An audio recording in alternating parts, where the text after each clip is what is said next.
Well, mental health experts report that our nation's high school students are experiencing an epidemic of loneliness, which may be contributing to a rise in anxiety, depression, and other mental health issues in young adults. Vegas PBS Media Crew member Christian Frias reports on student loneliness at his high school. Hi, I'm Christian. I'm a senior at the College of Southern Nevada High School's East Campus, and I'm a part of the Vegas PBS Media Crew.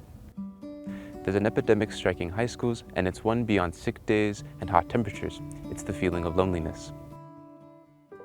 I do feel kind of lonely sometimes.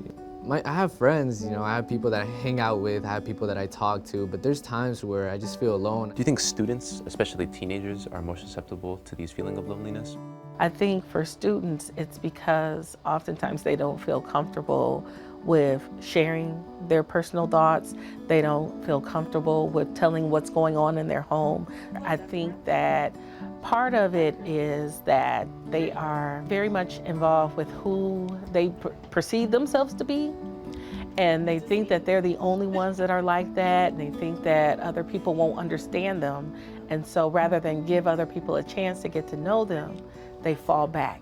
I guess for teenagers who are students, how would you presume that these people are being a little bit more isolated and alone? I feel like students themselves, really just, it's hard, especially here in this school. We have high school, and then we also have work on top of that, and then we also have college on top of that. That's three big things.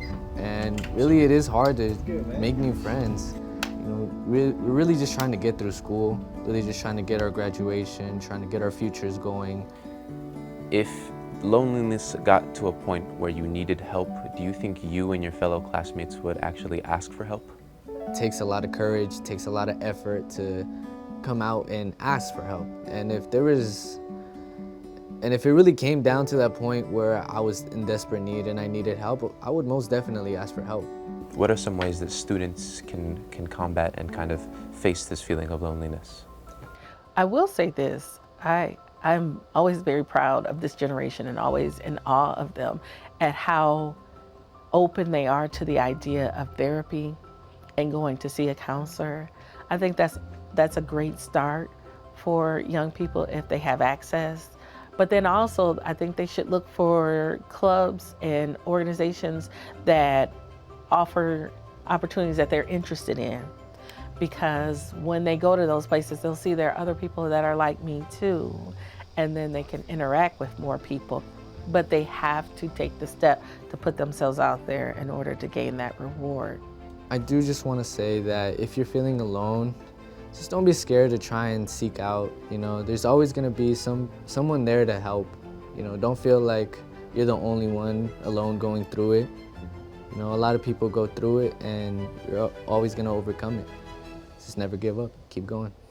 The rate of people and students feeling more lonely has grown, but there is help.